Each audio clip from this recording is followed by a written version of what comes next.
Good morning. आज मैं जी बाकुलम experiment से संबंधित जो फिज़िक्स है उसको डिस्कस करना चाहता हूँ। आपने लैब में देखा कि एक 1 मीटर लेंथ का बार है और उस बार में पॉइंट ऑफ सस्पेंशन 1 से लेके 19 तक है। ये सेंटर होल है, 9 होल्स इधर हैं अपर डायरेक्शन में और 9 होल्स यहाँ पर लोअर पार्ट में। और हमने आपसे कहा था कि 9 होल्स जो भी हैं इनके अबाउट सस्पेंड करा के 1 2 3 4 5 6 7 8 जो भी बन पा रहा है उसको 9 होल्स मान के चले। 20 ऑसिलेशंस के लिए आपको टाइम रिकॉर्ड करना है। रिमाइंड कराने के लिए एक बार फिर टेबल बनाना हमारे साथ सीख लीजिए। जो भी हमने मैनुअल में दिया है वो तो ठीक है। यहाँ पे आपको सबसे पहला जो हमेशा लिखना होता है वो होता है सीरियल नंबर। और इसमें हमने दिया था number of hole, second column होगा नंबर ऑफ होल 1 से लेके 19 तक, 1 से लेके 9 तक, 10 को छोड़ देना है, 11 12 से लेके 19 तक ये ऑब्जर्वेशंस नोट कर रहे हैं। उसके बाद हम time taking in 20 number of oscillations आप पहले से ही ऊपर लिख सकते हैं। नंबर ऑफ ऑसिलेशंस या स्टार डाल के कर सकते हो। Oscillations equal to 20। तो जो मैंने यहाँ पे टाइम टेकिंग यहाँ भी लिख सकते हैं इन 20 ऑसिलेशंस। और ये आपने देखा था कि वो सेकेंड्स में ही आता था। जो ऑब्जर्वेशन लेके हमने देखी थी इन सेकेंड्स, ये हमने लिखा। टाइम पीरियड क्या आएगा? t by T, small T से इसको डिनोट कर सकते हैं हम, स्मॉल टी कह सकते हैं। Small T upon 20 equal to capital T. Time period को हमेशा इसमें लिखा जाता है कैपिटल टी। तो ये हमारा टाइम टेकिंग टोटल वाला हो गया, नंबर ऑफ होल ये हो गया। एक कॉलम और छूट गया है, ये यहाँ पे आपको बनाना था distance of the hole from 1 unit. Distance of the hole from 1 unit.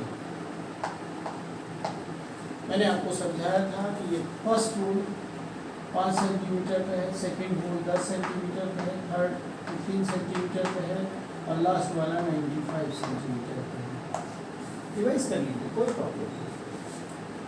ये करना तो आपने सीख लिया।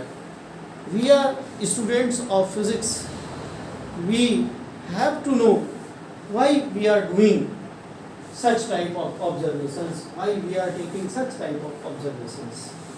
इसको एक्सप्लेन करने के लिए मैं बहुत बेसिक में जाना चाहता हूँ। हालांकि जो हमारी 4th यूनिट है सिंपल हार्मोनिक मोशन की, मैं उसी में बताना चाहता था। लेकिन चूंकि जो एक्सपेरिमेंट हमने कंसीडर किया है और ना भी करें तो हर एक्सपेरिमेंट में ईटामिक्स में लिनर्स या टेबल बहुत सारे एक्सपेरिमेंट्स में ये यूज़ होता है। तो मैं आपको रिमाइंड कराना चाहता हूँ जो आपने 11th क्लास में पढ़ा है सिंपल हार्मोनिक मोशन। बहुत डिटेल में नहीं जाऊँगा, जब मैं थ्योरी पढ़ाऊँगा तभी डिटेल में जाऊँगा। लेकिन जो आपने पढ़ा है उसी में थोड़ा सा जोड़ते हुए हमें तो हमको एक्सप्लेन करना है सिंपल हार्मोनिक मोशन। आपने सिंपल हार्मोनिक मोशन की जो मैं पूरी डेफिनेशन बोल भले ही दूंगा, लिखूंगा नहीं, उसकी मैथमेटिकल फॉर्म में आपने ये पढ़ा है F = -cx। यानी कि अगर कोई पार्टिकल अपने मीन पोजीशन के टू एंड फ्रो या इस तरीके से मूव करता है पार्टिकल कि उस पर लगने वाला जो फोर्स होता है वो directly proportional to distance from the mean position है। ये माइनस साइन तो सिर्फ इस चीज को रिप्रेजेंट करता है कि उसकी डायरेक्शन डिस्प्लेसमेंट के अपोजिट डायरेक्शन में होती है। ये आपने पढ़ा होगा, F proportional to minus x. Minus indicates for the direction only. Negative magnitude नहीं है, फोर्स की वैल्यू नेगेटिव में नहीं है, उसका जो डायरेक्शन है वो है अपोजिट डायरेक्शन। इसी को आप सिंपल हार्मोनिक मोशन बोलते हैं। इसका जो सॉल्यूशन होता है इस बेसिक इक्वेशन का, ये आपने रटा हुआ है F equal to minus C X. मुझे लगता है हर बच्चा जानता होगा कि सिंपल हार्मोनिक मोशन की mathematical equation F equal to minus C X होती है। एग्जाम्पल में पहले बार पेंडुलम को हम बाद में पढ़ें, आपने 9th क्लास से शायद पढ़ना शुरू किया है सिंपल पेंडुलम। ये सिंपल पेंडुलम, इसमें एक हैवी बॉब हम कंसीडर करते हैं और ये हैवी बॉब लेंथ L है, तो इसके लिए आप T equal to 2 pi under root small l by G equation time period की यूज करते हैं। इसमें भी आप मीन पोजीशन से एक किनारे ले जाते हैं, तब भी आपने पढ़ा होगा एम्पलीट्यूड ऑफ ऑसिलेशन स्मॉल होना चाहिए और ये टू एंड फ्रो इस तरीके से ऑसिलेट करता है। ये यहाँ पे जो फोर्स लगेगा जब displacement from the mean position, जो डिस्प्लेसमेंट है वो जीरो है। यहाँ पे अगर हमारा एक्सट्रीम किनारे चला जाता है तो यही एम्पलीट्यूड कहलाता है, ए कहलाता है। यहाँ बीच में कहीं पे एक जगह पे हमने ये डिस्प्लेसमेंट x लिया है। x बढ़ने पे इस पे लगने वाला फोर्स, इस फोर्स को भी आप नाम देते हो रीस्टोरिंग फोर्स। रीस्टोरिंग फोर्स जब वो दूर होता जाता है मीन पोजीशन से, फोर्स की वैल्यू बढ़ती जाती है, लेकिन डिस्प्लेसमेंट का डायरेक्शन ये है, x का डायरेक्शन ये है और फोर्स का डायरेक्शन ये है। ये फोर्स कांस्टेंट नहीं है, ये मैक्सिमम डिस्प्लेसमेंट पे सबसे ज़्यादा फोर्स लगता है और मीन पोजीशन पे आने पे सबसे कम फोर्स लगता है। x equal to 0, x equal to 0, force equal to 0, ये मिनिमम है। और x इक्वल टू a तो f equal to minus C A के बराबर होगा, जो कि मैग्नीट्यूड में मैक्सिमम है। ये सिंपल हार्मोनिक मोशन की खास बात है। और भी डिटेल में बहुत सारी बातें जब थ्योरी में हम डिस्कस करेंगे। सेंट्रल फोर्स, ये सेंट्रल फोर्स का एग्जाम्पल है, ग्रेविटेशनल फोर्स, इलेक्ट्रोमैग्नेटिक फोर्स, और ये जो सिंपल हार्मोनिक मोशन में जो रिएस्टोरिंग फोर्स होता है, ये सारे के सारे सेंट्रल फोर्स के एग्जाम्पल्स हैं। इनको हम जब समय आएगा तब डिस्कस करेंगे। फिलहाल चूंकि सिंपल हार्मोनिक मोशन आपने पढ़ा हुआ है, उसके लिए F equal to minus C X भी पढ़ा हुआ है, सिंपल पेंडुलम भी पढ़ा हुआ है, उसके टाइम पीरियड का फॉर्मूला भी पढ़ा हुआ है, और इसका जो सॉल्यूशन होता है x equal to a sine omega T plus five, ये भी आपका पढ़ा हुआ है। उसका जो वेलोसिटी होती है वो a under omega square minus X square होता है वेलोसिटी। जब x इक्वल टू 0 होती है उस समय वेलोसिटी मैक्सिमम होती है, x इक्वल टू a होता है तो वेलोसिटी वो होती है मिनिमम होती है, 0 होती है। एक्सीलरेशन जो होता है वो माइनस ओमेगा स्क्वायर एक्स होता है। ये सारी इक्वेशंस आपकी 11th क्लास से पढ़ी हुई है। मैं आपका थोड़ा सा इसी सिंपल हार्मोनिक मोशन को पढ़ने का अंदाज कैलकुलस मेथड से थोड़ा सा बताना चाहूँगा और उसी से आगे चीज़ें जाएंगी। ये इक्वेशन को जस्ट याद दिलाया, आप ध्यान रखिएगा। ये जो F equal to minus C X लिखा हुआ है, बहुत डिटेल में एक एक करके बहुत डिटेल में जब हम सिंपल हार्मोनिक मोशन यूनिट 4 में बताएंगे तब तो बताएंगे ही। फिलहाल यहाँ पे जानने के लिए ये जान लीजिए कि फोर्स को हम अगर वन डायमेंशनल मोशन है और वन डायमेंशनल मोशन जैसे कि ये एक स्ट्रेट लाइन में है, एक्स डायरेक्शन को हमने कंसीडर किया है, तो फोर्स को मास इंटू एक्सीलरेशन लिखेंगे, लेकिन डिफरेंशियल फॉर्म में d2x अपॉन dt स्क्वायर लिखेंगे इक्वल टू माइनस cx लिखेंगे। अगर हम इस m को यहाँ से हटाते हैं तो ये c बाई m होगा, और इसी को आप लिख सकते हो d2x upon dt square plus c by m into x equal to 0। ये जो c बाई m है इसी को हम ओमेगा स्क्वायर लिखते हैं, इसी को इस तरीके से लिखेंगे d2x upon dt square plus omega square x equal to 0। ये जो इक्वेशन लिखी है ये आप पढ़ते रहें, और हमने इसी को force equal to mass into acceleration differential form में लिखा, तो हमने अचीव कर लिया सिंप्लीफाई करके d2x upon dt square plus omega square x, where omega equal to under root c by m sorry. ये जो इक्वेशन कहलाती है, इसी इक्वेशन को कहते हैं, याद कर लीजिएगा, ये आईएएस तक में पूछा गया। इसके आगे आपको जब हम पढ़ाएंगे डैम्प्ड हार्मोनिक ऑसिलेटर पढ़ाएंगे, पोस्ट हार्मोनिक ऑसिलेटर डिस्कस करेंगे, तो उनकी डिफरेंशियल इक्वेशन मॉडिफाई होकर दूसरी आती है। सिर्फ सिविल सर्विसेज में इनकी समरी डिफरेंशियल इक्वेशन पूछने के लिए ऑब्जेक्टिव क्वेश्चन में पूछ दिया गया था कि इसमें कौन सी इक्वेशन किस चीज़ की। तो इस जिसको कहते हैं हम लोग डिफरेंशियल इक्वेशन, इसको नोट कर लीजिए। जब भी आप वीडियो देखा करें तो नोट किया करें डिफरेंशियल इक्वेशन ऑफ, पूरा लिखेंगे नहीं, SHM यानी सिंपल हार्मोनिक मोशन। जो अभी आपने इक्वेशन करी थी, इसका सॉल्यूशन जब हम थ्योरी में पढ़ाएंगे तब करके दिखाएंगे। इसी से निकल के आएगा x equal to a sine omega T plus minus five, v equal to a under root omega square minus X square, and acceleration equal to minus omega square x। ये तो एक्चुअली ये इक्वेशन लिखी हुई है। अगर आप ये d2x upon dt square है, इसको एक्सीलरेशन कहोगे,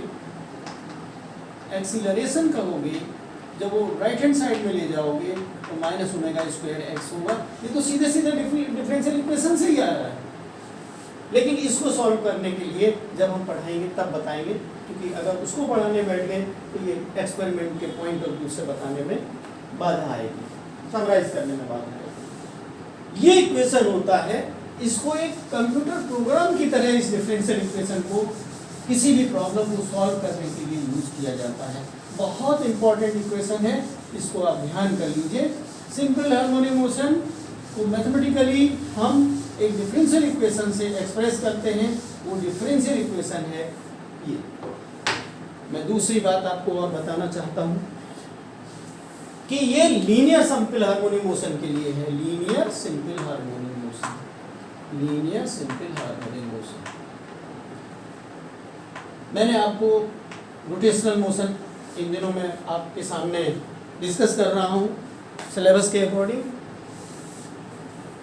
रोटेशनल एंगुलर सिंपल मोशन भी होती है। रोटेशनल मोशन में जहाँ के आपने लिखा F equal to minus CX, rotational motion में यही tau equal to minus C theta लिखी जाएगी इक्वेशन। सिंपल हार्मोनिक मोशन के लिए कंपैरिजन में हमने वहाँ नहीं बताया, but here you can consider ये जो इक्वेशन है बेसिकली सिंपल पेंडुलम की लीनियर मान के आपने ज़बरदस्ती 11th में सॉल्व करके दिखाया था, उससे कंपेयर किया था। चाहे वो सिंपल पेंडुलम का एक्सप्रेशन हो, चाहे वो कंपाउंड पेंडुलम का हो, चूंकि ये यूं एंगल में एक सर्कल बनाता है, स्ट्रेट लाइन नहीं है, तो इसमें टॉर्क लगता है। इसकी इक्वेशन ये होगी, और इसमें टाउ को हम लिखते हैं m की जगह I, moment of inertia I, I alpha equal to minus C theta लिखोगे।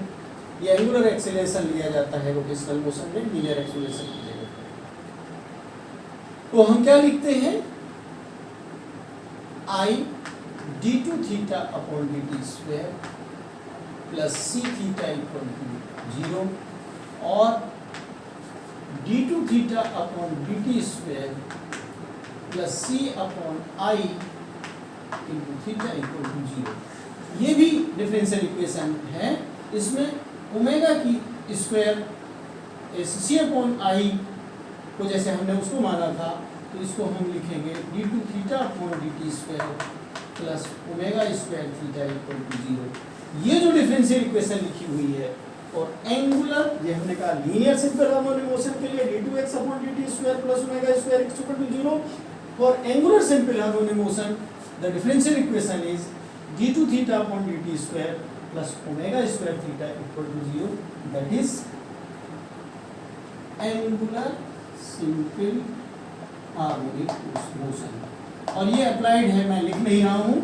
This is differential equation for angular simple harmonic motion. मुझे नहीं लगता है कि इसको समझने में आपको दिक्कत है, बिल्कुल डिफिकल्टी नहीं है। रिलैक्स होकर सोचिए। आपने सिर्फ एक चीज़ पढ़ी है, F equal to minus C X. हमने कोई बहुत बड़ा काम नहीं किया है, कोर्स को MA लिखा, एक ही जगह पे हमने डिफरेंशियल फॉर्म में D two X upon D T square लिखा, उसको हमने रीअरेंज कर लिया और इस रूप में लिख लिया है। ये ध्यान रहे कि इसको under root C by M की जगह पे हमने ओमेगा स्क्वायर लिखा है, यहाँ सी बाई आई की जगह अंडर रूट की जगह ओमेगा लिखा है, या सी बाई आई की जगह ओमेगा स्क्वायर लिखा है। ये लीनियर सिंपल हार्मोनिक मोशन की डिफरेंशियल इक्वेशन है, और ये एंगुलर सिंपल हार्मोनिक मोशन की डिफरेंशियल इक्वेशन है। मैं बार पेंडुलम बताने से पहले, क्योंकि हमें सॉल्यूशन करके नहीं हम दिखा रहे हैं, जब हम सिंपल हार्मोनिक मोशन को यूनिट 4 में डिस्कस करेंगे तभी दिखाएंगे, लेकिन आपकी याददाश्त के लिए बहुत शॉर्टकट तरीका हमने इस चीज़ को समझाने के लिए निकाला है कि हमने जो बेसिक आपने 11th से पढ़ा था, F equal to minus C X से डिफरेंशियल इक्वेशन भर अचीव कर ली है, और सॉल्यूशन के रूप में जो 3 इक्वेशन पहले आप यूज़ करते थे उनको ही जस्ट, चूँकि फिजिक्स कभी चेंज नहीं होती, फिजिक्स वही होती है जो स्कोप था 11th लेवल पे, वहाँ ये इस तरीके से सॉल्व करके नहीं था, इसलिए वहाँ पे नहीं बताया जा पाया। फिर चूँकि रोटेशनल मोशन को मैंने आसान बनाने के लिए, आप लोगों में से बहुत सारे बच्चे ध्यान से देख नहीं रहे हैं, बहुत मिस करेंगे, बहुत लूज़ करेंगे, ये इनको बाद में पता चलेगा। अगर उन्होंने देख लिया होता तो बहुत फ़ायदा होता। फिलहाल मैं सिंपल पेंडुलम का केस लेना चाहता हूँ। आपके सामने 2 कंप्यूटर प्रोग्राम्स हैं, ये मैं दोबारा लिख देता हूँ और फिर मैं आपको सिंपल पेंडुलम बताऊँगा और उसके बाद इस जी बार पेंडुलम की फिजिक्स बताना चाहूँगा। आप देखिए, इसका मास हमने m कंसीडर किया है। मैं दोबारा बताना चाहूँगा, पहले तो मैं यहाँ लिख देता हूँ डिफरेंशियल इक्वेशंस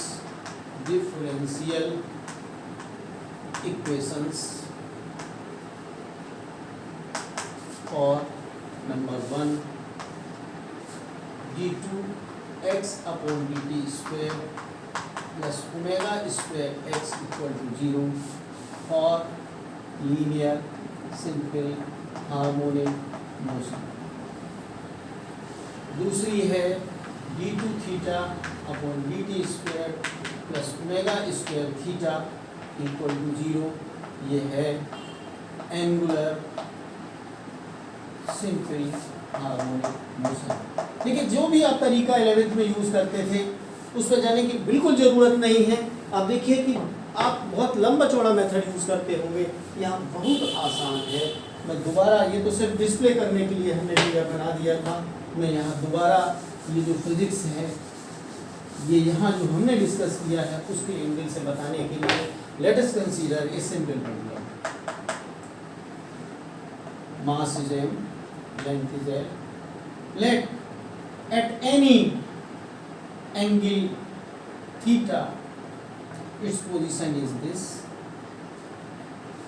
अब आपने ये सिचुएशन में दिखाया है, mg फोर्स यहाँ लग रहा है। अब आप देख रहे होंगे कि यहाँ पे हम ये एंगल भी थीटा ही मानेंगे, क्योंकि ये इसके पैरेलल है, ये इसके पैरेलल है और ये वही लाइन है, तो ये भी एंगल थीटा होगा। अब इसके कंपोनेंट हमें mg नीचे तो आ नहीं रही है, मूव कर रही है इस डायरेक्शन में, तो इस डायरेक्शन में उसका जो कंपोनेंट निकलेगा वो कौन सा होगा, mg साइन थीटा, राइट। ये जो कंपोनेंट है वो mg जिस डायरेक्शन में है वो mg cos थीटा होगा, और जिस डायरेक्शन में ये मूव करेगी यही mg साइन थीटा ही तो रिस्टोरिंग फोर्स है इसमें। यहाँ थीटा 0 हो जाता है, फोर्स 0 हो जाता है, जितना थीटा होगा उसके हिसाब से उस पर लगने वाला फोर्स होगा। तो रिस्टोरिंग फोर्स जो है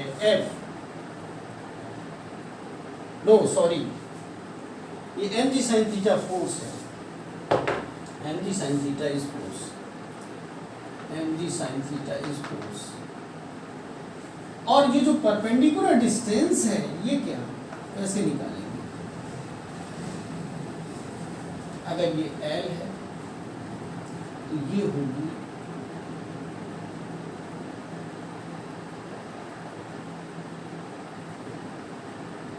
ये L cos थीटा, ये L sin थीटा। मैं थोड़ा सा गलत बता दिया हूँ, ये ठीक है, सही तो है। mg है, या mg cos थीटा, ये L sin theta.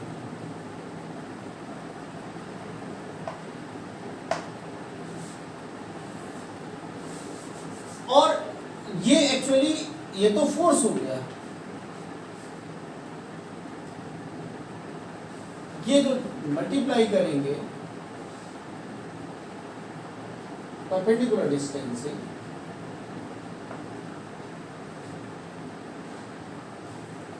Sorry no, इसको रिजॉल्व करने की जरूरत नहीं है। 12th के लेवल में हम रिजॉल्व करते थे, वो तो समझाने के पॉइंट ऑफ व्यू से हमने बता दिया कि mg sin theta mg cos theta होगा। हम ये फोर्स लग रहा है और इसके perpendicular distance L sin theta है, L sin थीटा है। तो फोर्स इनटू, दो बार तो हम sin थीटा नहीं लेंगे, एक बार हमने ये लिया है, इसी को परपेंडिकुलर माना है, तो फोर्स इनटू परपेंडिकुलर डिस्टेंस थी तो टॉर्क होता है L sin theta. This is torque, this is force और दिस इज परपेंडिकुलर डिस्टेंस, जो हमारी जो लाइन ऑफ एक्शन है उससे ये कितने दूर जा चुका था, थीटा एंगुलर डिस्प्लेसमेंट पे, वो L sin थीटा डिस्टेंस हो गई थी या दूरी हो गई थी। चूंकि डायरेक्शन वो है, मतलब अपोजिट डायरेक्शन है, खिंचाव है, एंगल बढ़ रहा है, यूं चल रहा है, तो जो फोर्स के बजाय ये हो गया torque, force into perpendicular distance, ये mg L sin थीटा। और जो हमारी मैथमेटिकल लैंग्वेज में आई अल्फा होता है टॉर्क की वैल्यू, उससे इक्वल करा दिया। अल्फा का मतलब होता है d2 theta upon d2 square.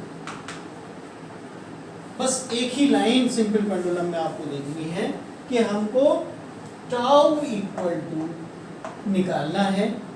वो तो सी थीटा इन जनरल लिख देते हैं, लेकिन इस सिचुएशन में जो सी थीटा की वैल्यू आई है वो mg into L sin theta आई है। ये mg sin theta mg cos theta resolve करने की बिल्कुल जरूरत नहीं है, ये चूंकि 12th क्लास में ये उस तरीके से घुमा फिरा के करते थे। तो इसी को और करके हम लिखते हैं d2 theta upon dt square, और इसको भी इसी डायरेक्शन में ले आइए प्लस करके mg L sin theta upon I equal to 0। इसका मास अगर m है, ये डिस्टेंस L है, ये भले ही छोटा पार्ट में हो, लेकिन इसका moment of inertia, axis of rotation ये कहलाएगी, जहां पे हमने सस्पेंड कराया है। तो I जो है वो ml स्क्वायर कहलाएगा इस बॉब के लिए,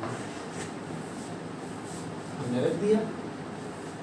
नेक्स्ट इक्वेशन में d2 theta upon dt square plus mg L sin theta upon N L square equal to 0। M से एम कैंसिल हुआ, एस एल से स्क्वायर कैंसिल हुआ, मॉडिफाई होके इक्वेशन क्या बनी, ये आप इसको डील कर रहे हैं। ये एंगुलर सिंपल हार्मोनिक मोशन के लिए डिफरेंशियल इक्वेशन हम डील करेंगे, इसी को हमें यूज करना है। यही काम हमें बार पेंडुलम में करना होगा, यही आगे आने वाले कैटर्स पेंडुलम में भी यही लगेगा। मैंने इसलिए इसको बेसिकली पढ़ाना जरूरी समझा। आप हिम्मत बांध के इसको अभी से पार्टली सीखने में आपको कोई दिक्कत नहीं होना चाहिए, इसलिए मैं पढ़ा रहा हूँ। ठीक है, अब इसको इसी इक्वेशन को मैं ऊपर यहाँ दोबारा लिख रहा हूँ, मैं मिटाना नहीं चाह रहा था, ताकि सिंपल पेंडुलम मिटाऊंगा। तो d2 theta upon dt square plus g sine theta upon सिर्फ l बचा इक्वल टू 0। देखिए डिफरेंशियल इक्वेशन ये है, इसमें y स्क्वायर थीटा आना चाहिए, लेकिन इसमें साइन थीटा आ रहा है। इसका इलाज होता है कि व्हेन, इसको हम डिटेल में बाद में बताएंगे, क्योंकि एक्सपेरिमेंटल बता रहे हैं इसलिए बहुत डिटेल में नहीं बताएंगे। व्हेन थीटा इज स्मॉल, आता इससे है sine theta equal to theta minus theta square by factorial 3 plus, इस तरीके से सीरीज बनती है। इसमें थीटा स्मॉल होने पर इनको निगलेक्ट किया जाता है, sine theta equal to theta हो जाता है। मैंने इशारा किया है मैथमेटिक्स के आप स्टूडेंट, तो sine theta equal to theta. मैंने इसीलिए प्रोपोर्शन बताया था कि आप जितने कम साइन थीटा पे, जितने कम एंगल पे ऑसिलेट कराओगे, उतने ही एक्यूरेट अप्रोक्सीमेशन के साथ आपकी सिंपल हार्मोनिक मोशन की इक्वेशन वैलिड रहेगी और उतने ही बढ़िया आपकी ऑब्जर्वेशन रहेगी। तो उस समय आपका साइन थीटा की जगह पे थीटा हो जाएगा। यहाँ इक्वेशन में ये इक्वेशन इसी से कंपेयर कराया जाएगा कि ये इक्वेशन बिल्कुल मैच कर रही है जो सिंपल पेंडुलम की इक्वेशन है, differential equation of angular simple harmonic motion. Therefore the oscillations of a simple pendulum are simple harmonic. Difference क्या है? Comparing the two equations you have omega square equal to g by L और omega equal to under root g by L. Omega को आप 2 pi by T भी कहते हैं, equal to omega means angular frequency under root g by L, या T equal to 2 pi under root L by T. इस तरीके से आप सिंपल पेंडुलम के लिए टाइम पीरियड का इक्वेशन डिराइव करें। मैं समझता हूं आपको समझ में आ गया होगा। हमको क्या करना है, किसी भी सिचुएशन में टॉर्क निकालना है और जो उस सिचुएशन के हिसाब से बनता है उसको निकालना। एक्चुअली मैं इसको मिटा रहा हूं, इसको डिटेल में पढ़ाऊंगा, लेकिन आपको उसकी फिजिक्स बताने के लिए हमने ये बताया। अचानक से इतने ही शॉर्ट में जो अपने आप को थोड़ा सा भी इंटेलिजेंट समझता है वो उसको पढ़ना चाहिए। ये तो सिंपल पेंडुलम था। एक दूसरा पेंडुलम होता है compound pendulum. Compound pendulum, compound pendulum की पहले मैं डेफिनेशन बताऊंगा और फिर मैं बताऊंगा। Any rigid body, compound pendulum क्या होगी? कोई भी रिजिड बॉडी हो, किसी भी शेप में, any rigid body capable of oscillating,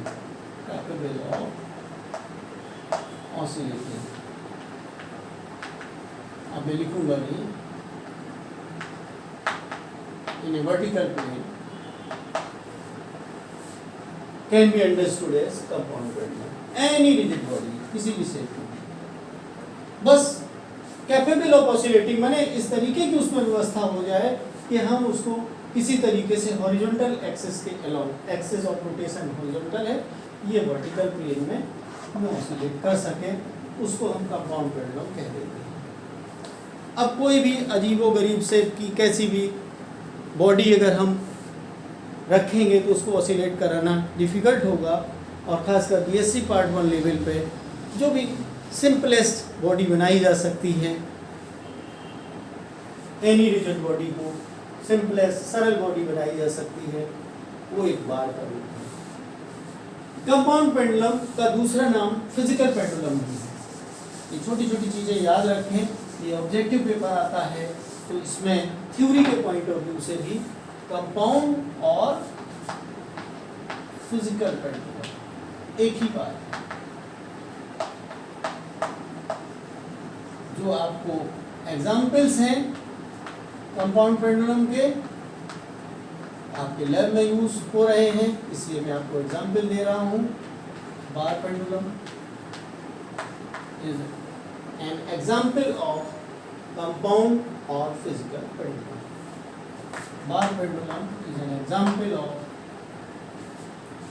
physical और कंपाउंड पेंडुलम। दूसरा कैटर्स पेंडुलम, ये भी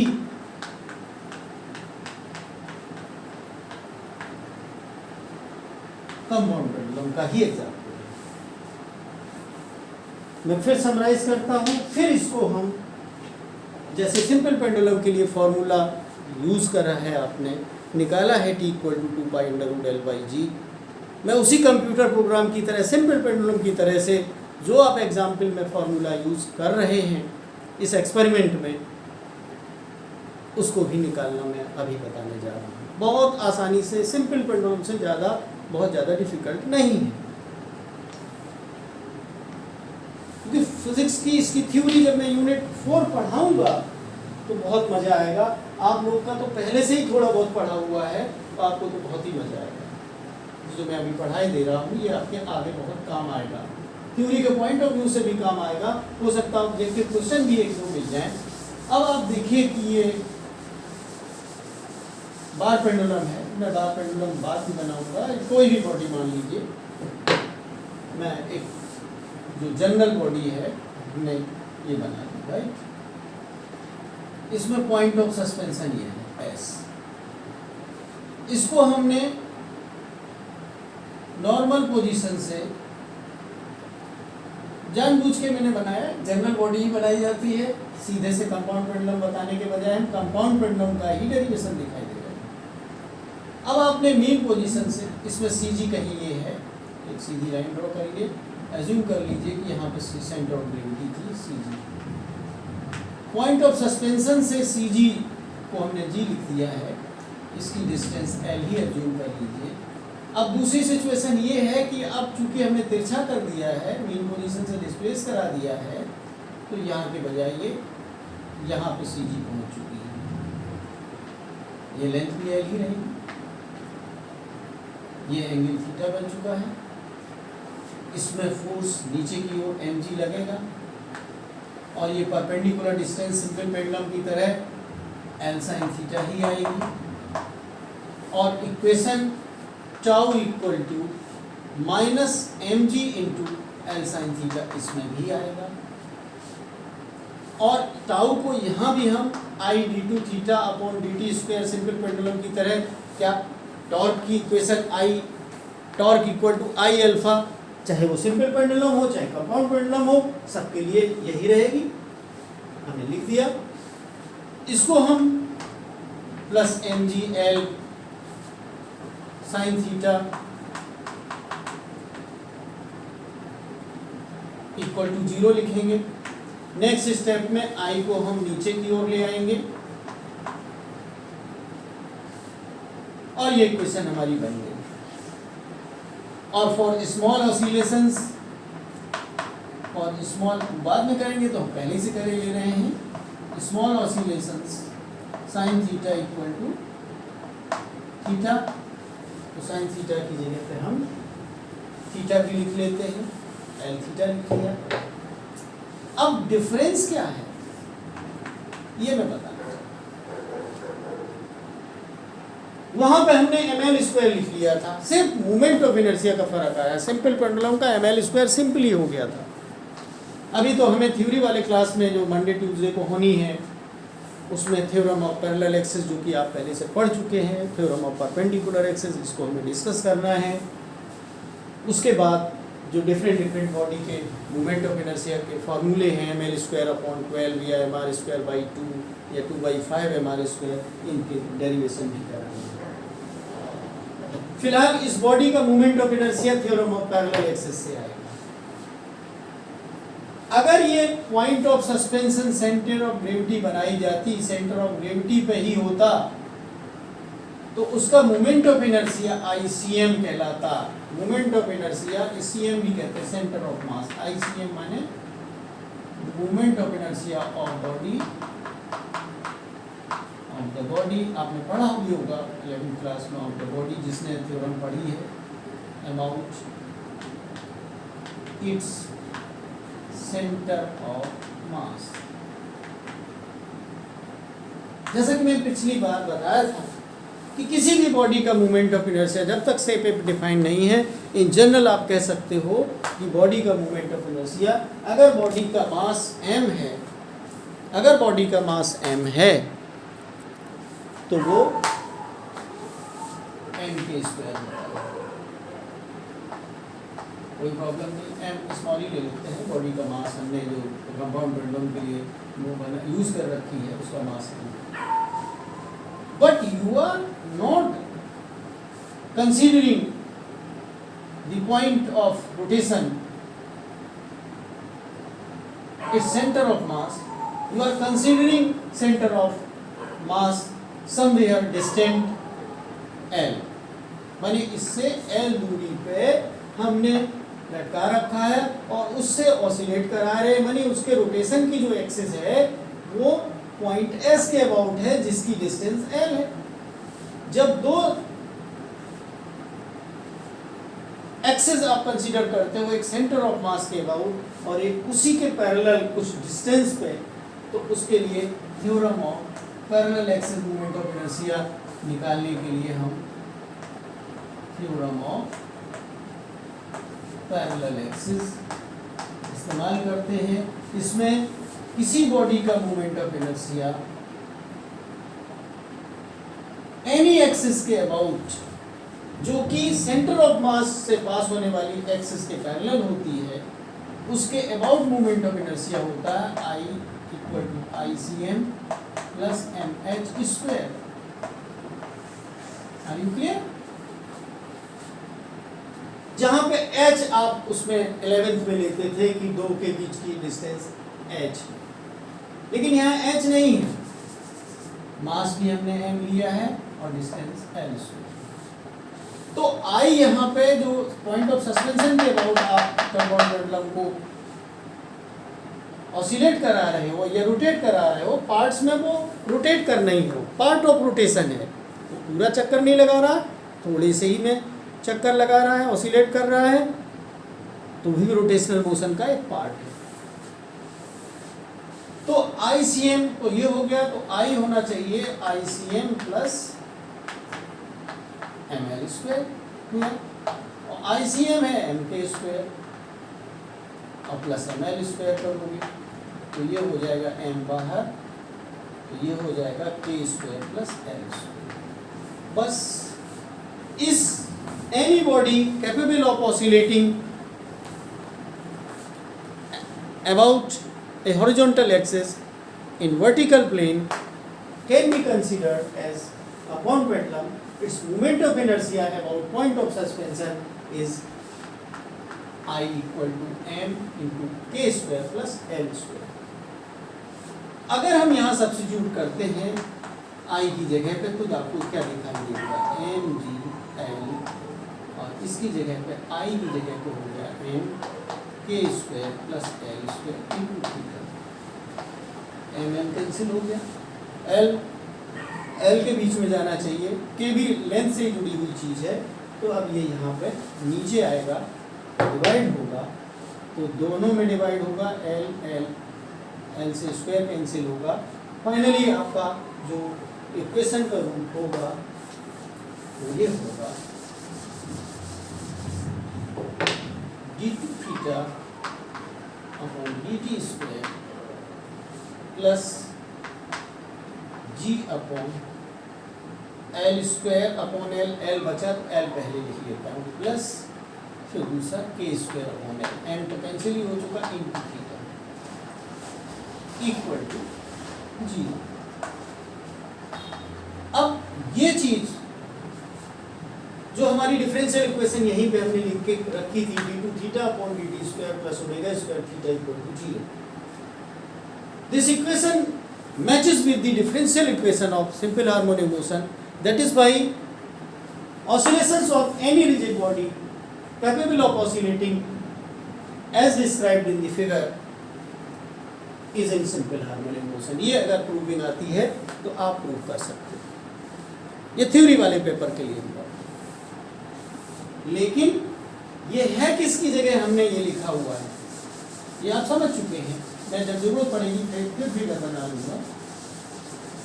थ्योरम ऑफ पैरेलल एक्सिस का इस्तेमाल होना भी आपने यहाँ पे देख लिया है, कैसे बॉडी का moment of inertia axis of rotation change होने से चेंज हो जाता है, हमेशा इनकेस ही नहीं होता। तो हियर वेयर बेसिकली होना चाहिए इसका root d2 theta square plus omega square theta equal to 0, here omega equal to हो जाएगा under root G upon L plus K square by L, और 2 pi by T equal to omega आप जानते हो 11-12 से, G upon L plus K square upon L, और T equal to 2 pi cross multiply करेंगे, G नीचे आएगा, L by जी ना होके एल के साथ कोई चीज जुड़ गई है, के स्क्वायर बाई एल। यही फॉर्मूला यूज होता है कंपाउंड पेंडुलम में, यही बार पेंडुलम में, यही कैटर्स पेंडुलम में। लेकिन कैटर्स पेंडुलम में दो सिचुएशन में टाइम निकालते हैं, फिर उसको मॉडिफाई होकर डिराइव करके जो भी इक्वेशन ऑफ मोशन यूज होता है, जब मैं compound Kater's pendulum experiment discuss कर दूंगा, उसकी थ्योरी समझाना मेरे लिए बहुत आसान हो जाएगा। अब ये देखिए, मैं इसको अगर समझना चाहूँ फिजिकली तो कैसे समझूं, क्योंकि प्रैक्टिकल हम पढ़ रहे हैं, मैं इसको मिटाता हूँ और इसकी जगह पे ये आप समझ चुके होंगे, ये फॉर्मूला अचीव हुआ है कि कोई हम आसमान से गिरने वाली चीज़ नहीं बता रहे हैं। आपके पास बुक है, आप बुक में सिंपल हार्मोनिक मोशन का चैप्टर निकालेंगे, आप कंसल्ट कर सकते हैं, जो हमने पढ़ाया है उसमें सिंपल हार्मोनिक मोशन है, डेरिवेशन को छोड़ के उसके आसपास जो छिपे हुए फैक्ट्स हैं उनको निकाल के आपको पढ़ा रहा हूँ। You can consult this theory और derivations from your book as well. तो अब आप देखिए, ये बॉडी थी, ये पॉइंट ऑफ सस्पेंशन था, ये जी पॉइंट था या सेंटर ऑफ ग्रेविटी थी, सी जी था, ये डिस्टेंस एल थी। जब हम इस फॉर्मूले में देख रहे हैं तो उसमें देख रहे हैं कि सिंपल एल नहीं है, एल से कुछ ज़्यादा है। कितना ज़्यादा है, इसको हम ऐसे भी लिख सकते हैं, T equal to 2 pi, dimension तो वही आएगी, L plus L dash by G, where L dash हमने किसकी जगह पे लिखा हुआ है, के स्क्वायर बाई एल की जगह। ये एल डैश क्या है, तो ये सोचा गया कि सिंपल पेंडुलम में तो मास फैला हुआ नहीं था, वो यहीं पे केंद्रित था, यहाँ इस पॉइंट के अबाउट ऑसिलेशन होते हैं, तो आज उससे कंपेयर करें तो उसके बियॉन्ड कोई पॉइंट होता होगा जिसको डिफाइन किया गया सेंटर ऑफ ऑसिलेशन या point of oscillation. Centre of oscillation माने उस बॉडी का centre of oscillation centre of gravity ना होके उसके बियॉन्ड है, कितना दूर है, एल डैश दूर है, जिसकी वैल्यू है के स्क्वायर बाई एल। इसी को जो हमारी प्रैक्टिकल वाली बुक है उसमें कैपिटल एल बाई जी लिख देते हैं और बाद में नीचे लिखते हैं वेयर एल इक्वल टू, कहीं किसी बुक में L1 प्लस L2 लिख देते हैं और L2 को लिखते हैं कि के स्क्वायर अपॉन L1 है, बात वही है, लेकिन नोटेशन का फर्क है। एल प्लस एल डैश लिखने में कोई बुराई नहीं, तो this is point centre of oscillation. Centre of gravity से परे, कितना परे, k स्क्वायर परे, beyond CG there is a point may be understood as center of oscillation। ये हमने बताने की आपको कोशिश करी। तो इस तरीके से ये फॉर्मूला बन जाता है। अब मैं वो डेरिवेशन पूरे नहीं करूंगा, जब मैं कराऊंगा तब कराऊंगा। ये जो है शेप अजीबोगरीब है। ये थ्योरेटिकली हमने कोई भी आर्बिट्रेरी बॉडी ले ली थी, ये आर्बिट्रेरी बॉडी थी, और प्रैक्टिकल लैब में हमने एक डिफाइंड बॉडी, आर्बिट्रेरी बॉडी ले ली थी,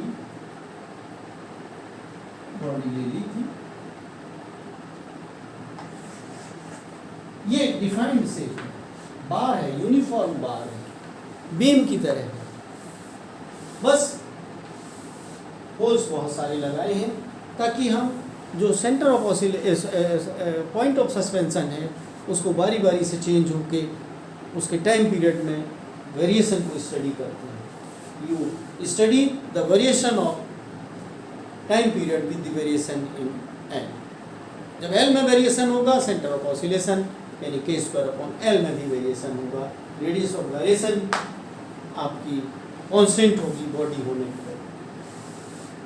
मैं इसकी एक और बात बताता हूँ जिसको आप नोट कर लें।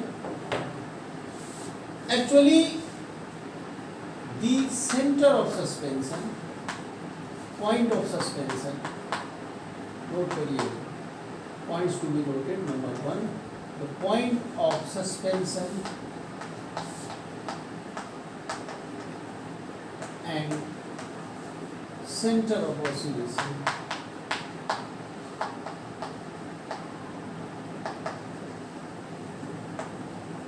Are interchangeable.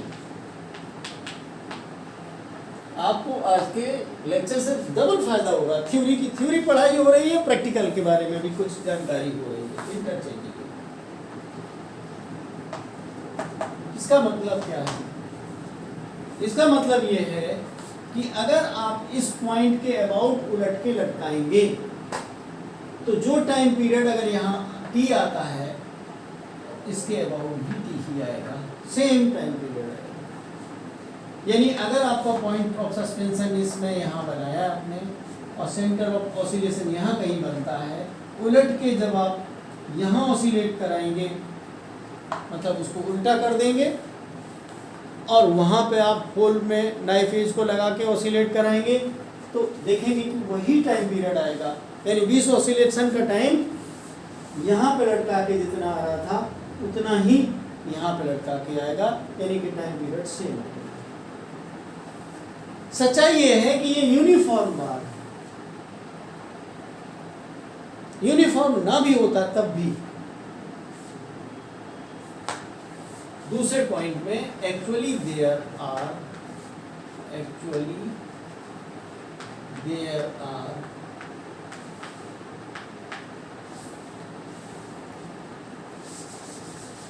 4 पॉइंट्स। काहे में मैं लिख नहीं रहा हूँ, बार पेंडुलम पढ़ रहा हूँ, कंपाउंड पेंडुलम पढ़ रहे हैं। किसी भी बार पेंडुलम के लिए, किसी भी कंपाउंड पेंडुलम के लिए, किसी भी कैटर पेंडुलम के लिए एक टाइप के शेप में there are 4 points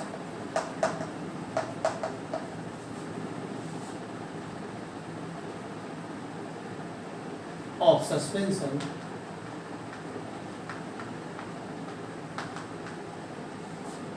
where time periods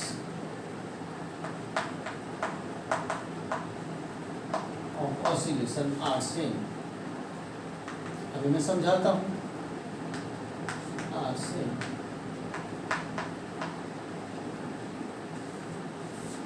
मैं ये होल्स की जो संख्या है 5-10 सेंटीमीटर 15 सेंटीमीटर ये मिटाता हूँ, हमें दूसरे ढंग से समझाना है। ये पॉइंट ऑफ सस्पेंशन और ये पॉइंट ऑफ ऑसिलेशन को हमने कहा इंटरचेंजेबल है। जितना टाइम पीरियड यहाँ आएगा उतना ही ऊपर आएगा, ये डिस्टेंस हमने कहा L है, ये k² L। CG के बियॉन्ड k² L डिस्टेंस पे सेंटर ऑफ ऑसिलेशन डिफाइन होता है थ्योरी के हिसाब से। बियॉन्ड है, हमने तो अभी ऐसे ही हाइपोथेटिकल ले लिया है, लेकिन यहाँ पे आप ग्राफ जो बनाते हो ये बहुत सारी रीडिंग्स लेके उसमें आप देख सकते हो। मैं आपसे ये पूछना चाहता हूँ कि अगर हमने जितनी डिस्टेंस L ये ली थी, L जरूरी नहीं कि आप इसी पहले वाले होल पर रहें, दूसरे होल से भी L ले सकते हो। हमने यहाँ से लिया है, सेंटर ऑफ ऑसिलेशन कुछ चेंज हो जाएगा k² L, आपका ज़्यादा था कम हो जाएगा, छोटा हो जाएगा, दूर हो जाएगा, यहाँ आ जाएगा। तो ये जो L है, इतनी ही दूरी पे हम अदर डायरेक्शन में L ले लेते तो क्या टाइम पीरियड सेम नहीं आता? हमने उल्टा लटका दिया इस होल के बजाय इस होल पे। माने अगर आपने पहले होल पे लटकाया या 19वें होल पे लटका के ऑसिलेशन लिया, दोनों में टाइम पीरियड सेम आएंगे।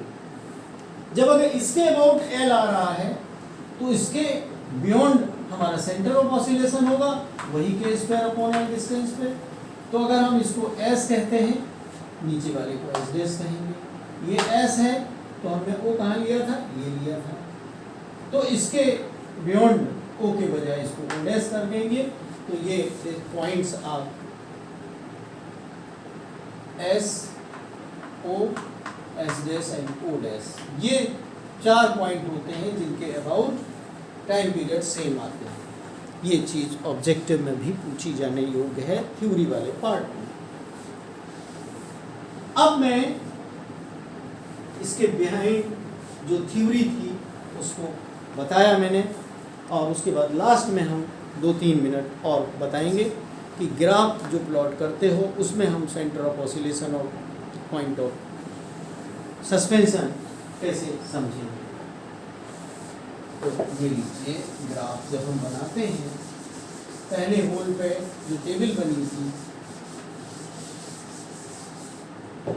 आते हैं ऑब्जर्वेशन टेबल, ये हमने एक्स एक्सिस पे distance of the hole of the point of suspension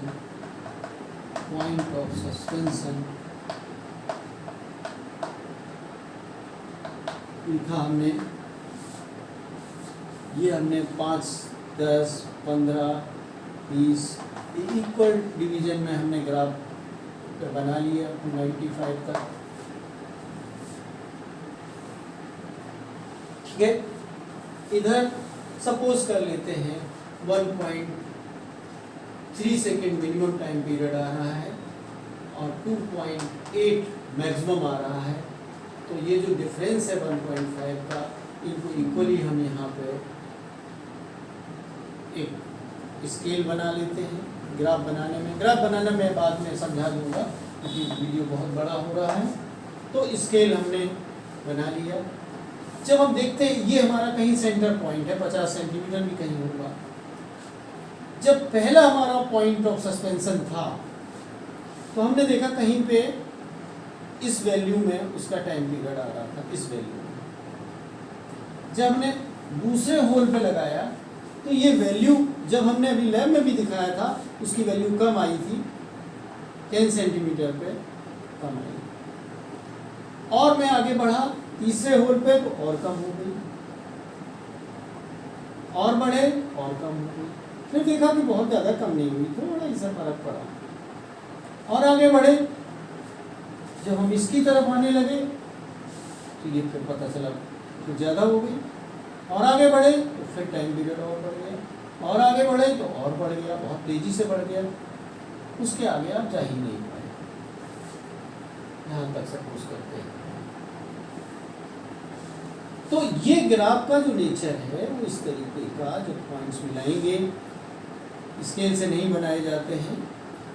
मैं जब लैब में आप बनाएंगे तब मैं आपको बनाना सिखाऊंगा। इस तरीके का कर्व आएगा एक साइड में, ये 1 से लेके 9 जो ऑब्जर्वेशन लेंगे उनके ग्राफ यूं बन के आएंगे।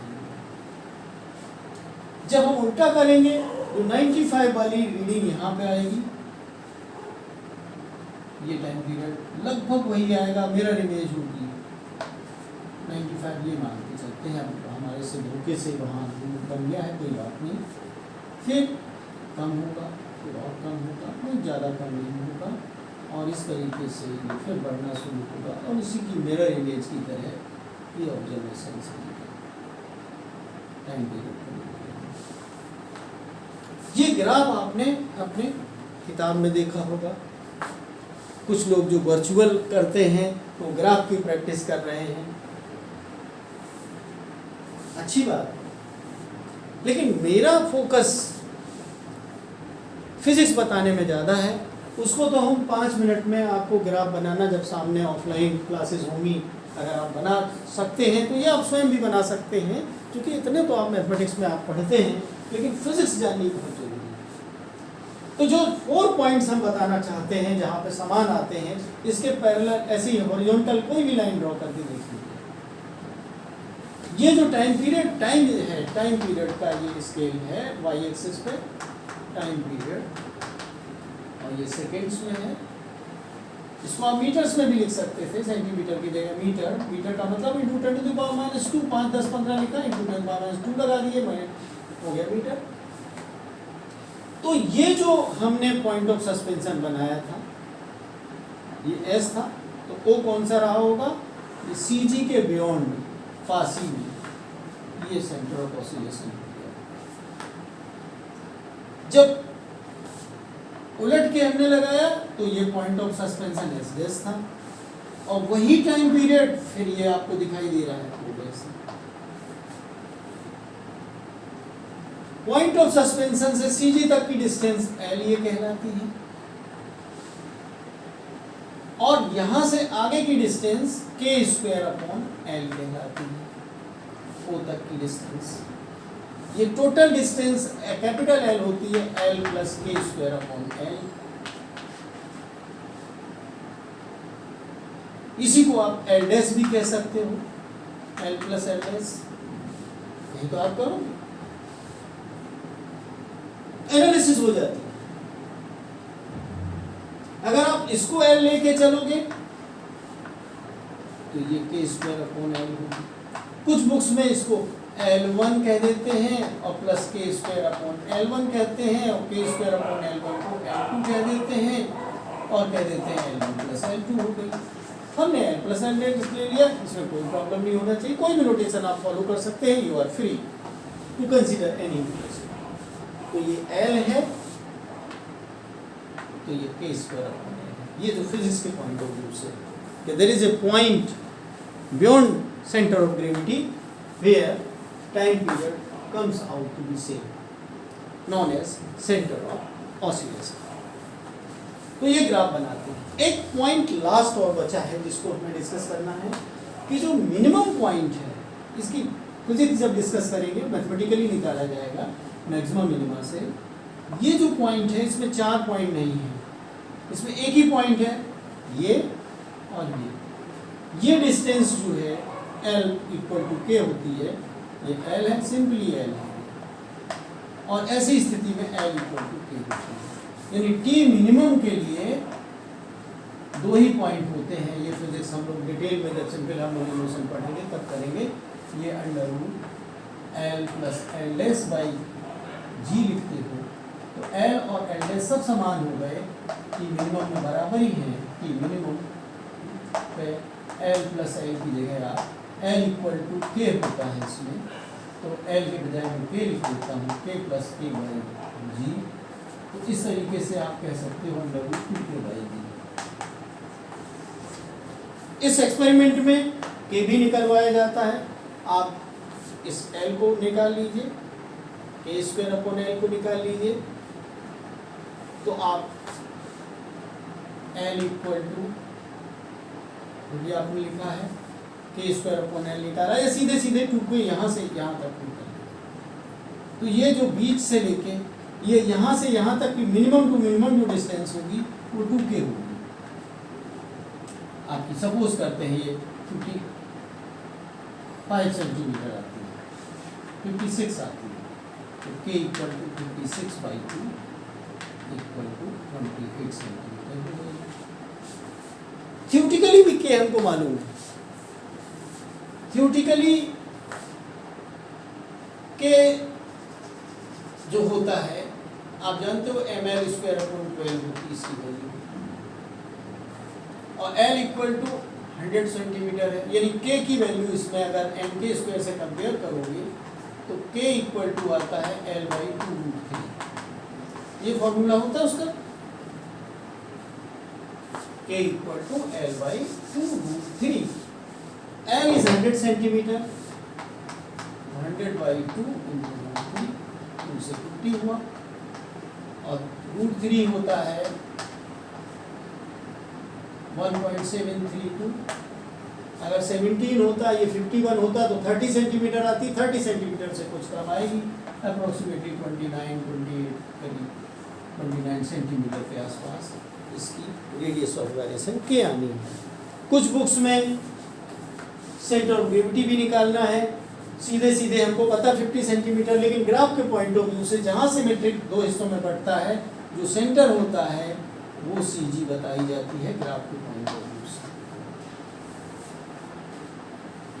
ठीक है, तो ये एक्सपेरिमेंट की जो फिजिक्स थी आगे पीछे, differential equation of simple harmonic motion जानी, लीनियर के लिए, एंगुलर के लिए आपने जानी, उसके अलावा हमने सिंपल पेंडुलम को एंगुलर सिंपल हार्मोनिक मोशन से ट्रीट करके t इक्वल टू 2π√L/g निकाला, और कंपाउंड पेंडुलम के लिए भी निकाला। कंपाउंड पेंडुलम के दो एग्जाम्पल्स हैं जो कि हमारे लैब में एक्सपेरिमेंट्स के रूप में कंसीडर किए हैं, बार पेंडुलम और कंपाउंड पेंडुलम, उनकी थ्योरी को भी जाना। मैं यहीं पे फिनिश करता हूँ, कुछ होगा कमेंट बॉक्स में आप लिखिएगा, फिर मैं किसी दिन डिस्कस करूँगा। हमें तो फिज़िक्स पढ़ने से पढ़ाने से मतलब है, ये हम पढ़ाने से मतलब रखते हैं, आप पढ़ने से मतलब रखें, तो निश्चित रूप से आप बहुत ही जल्दी से फिज़िक्स को, जो भी टॉपिक्स हमारे साथ डिस्कस करते हैं, उनको आप कैच करेंगे। Thank you very much.